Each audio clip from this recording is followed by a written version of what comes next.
Bom dia, seja muito bem-vindo. Meu nome é Thaís Maestra Fortarel, aluna do professor Martinelli, e hoje comigo está presente o meu colega Victor Marques.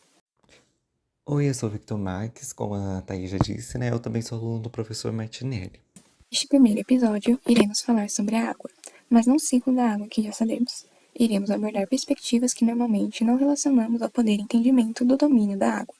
Sabemos que a participação da água se encontra em tudo, mas muitos não sabem de sua origem e sua principal função em nós e no planeta. Portanto, ao falarmos de sua origem, muitos cientistas apontam que surgiu com cometas, asteroides e meteoros, que atingiram a Terra milhares de anos atrás e que em sua constituição estava a água.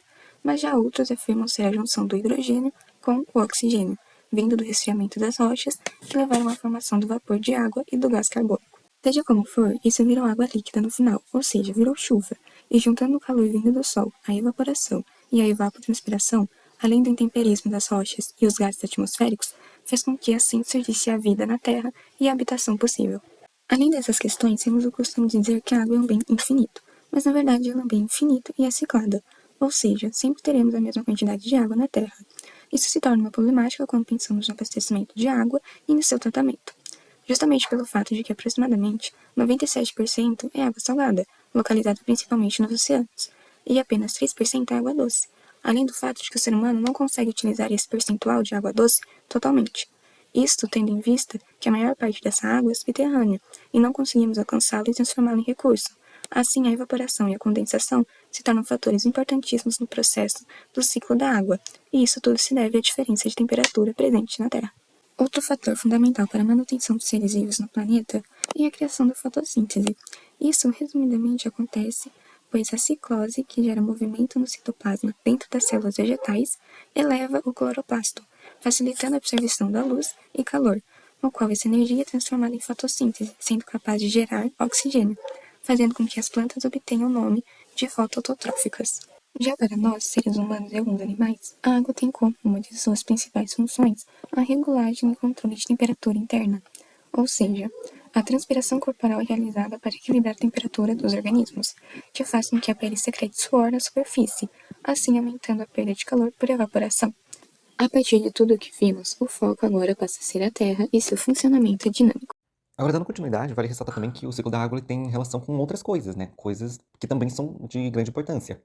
Então, por exemplo, a gente sabe que a energia solar, que as células de convecção aéreas e células marítimas, por exemplo, tem tudo a ver com o ciclo da água. Então, por exemplo, a energia que vem do Sol, a gente sabe que ela tem uma irradiação não exatamente igualitária, né, no sentido de distribuição. A gente sabe que, por exemplo, no Equador, né, na linha do Equador, a radiação é muito maior. Contudo, ela não é necessariamente igual. O calor distribuído pela radiação igual da radiação solar não é necessariamente igual. Então, por exemplo, a gente tem países na mesma linha, por exemplo, pegamos o Brasil, que está na linha do Equador, né, a parte superior, e podemos pegar outros países que estão na mesma linha, eles vão ter uma vegetação diferente, eles vão ter biologia diferente, né, e quantidade de calor diferente. E isso tem a ver com as células de convecção aérea, né, por exemplo, tem células tropicais, as células de Hadley, por exemplo, né, e as células de latitudes médias, né, que são as células de Farrell, em que ambas vão fazer essa dinâmica, né, vão trabalhar com essa dinâmica de levar e trazer calor, né, pelo planeta Terra. E, por exemplo, a gente também tem as células né, células ou correntes, né, falando células, correntes marítimas, né, que também ajudam exatamente nesse fator. Então, por exemplo, a gente tem a corrente termoalina, onde, né, a água aquecida pelo calor segue para maiores latitudes, né, ela esfria, ela funda para os trópicos e ressurge em alguns pontos, por exemplo, como em Cabo Frio.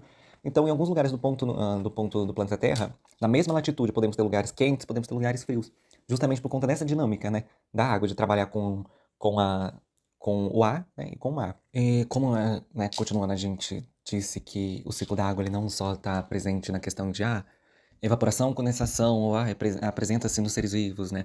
Ela também vai mais além, né? O ciclo da água ele tem representatividade, por exemplo, no mundo econômico, né? Por exemplo, durante as trocas de Colombo, que indicaram propiciar a globalização, o entendimento do ciclo da água ajudou muito para esse fator, né? Por exemplo, o conhecimento dos ventos alísios, por exemplo, ajudou com a globalização, né? Com a exploração, por exemplo, das Américas. Então, esse conhecimento, né, do ciclo da água, de como que funciona, mesmo que naquela época não fosse tão aprofundado, ajudou a criar uma nova perspectiva sobre o mundo, né? E quando a gente vai para o ponto de vista mais atual, a gente percebe o impacto disso, né? Por exemplo, esse conhecimento, né, que, por exemplo, o conhecimento das correntes aéreas, das correntes marítimas, que ajudou para a globalização e amplificou a exploração, amplificou a busca pelo capital maior, tem consequências gravíssimas hoje em dia. Né? Por exemplo, a gente tem o degelo, que vem das consequências de altas temperaturas que surgem com o aquecimento global desenfreado. Né? Como o professor ressaltou também, um filme que retrata essa perspectiva se chama Um Dia Depois da Manhã. Ele retrata como o aquecimento global contribui para o resfriamento global. Né? Por exemplo, os gelos das calotas polares, por exemplo, contribuem para o resfriamento dos oceanos. E o resfriamento dos oceanos atrapalha as correntes marítimas. Né? Então, todo aquele trabalho da corrente marítima de carregar calor entre os mares acaba sendo impedido. Né? E mesmo que esse filme retrata de uma realidade um pouco exagerada, ainda assim pode ser uma realidade. Né? A gente pode enfrentar muitos problemas posteriormente por conta disso, por conta da ação antrópica nesse ciclo, né? Na interferência nesse ciclo. Então, sim, a gente sabe que o ciclo da água ele tem importância biológica, ele tem importância geológica e ele também tem importância na questão social, né, socioambiental, né, como mostra as mudanças climáticas causadas na primeira idade do gelo que podem vir a acontecer de novo. Então a gente finaliza entendendo a importância do ciclo da água, que ele vai além da evaporação e condensação. Né? O ciclo da água ele está inerente, ele tem relação com muitas coisas. Né? Além da biologia e da geologia, ele tem impacto socioambiental, econômico, né? E como infelizmente, né, nós percebemos no dia de hoje, nosso impacto, né, o impacto antrópico em cima desse ciclo vem trazendo uns grandes problemas. Né? Felizmente, né, existe a importância de trabalhar essa perspectiva, esse novo ponto vem crescendo. E nós esperamos, né, que tenhamos uma boa perspectiva no futuro. Um bom futuro para que não se torne um dia depois da manhã, né, como representa o filme. Enfim, finalizamos esse podcast. Muito obrigado pela atenção e voltamos para o próximo episódio. Até mais!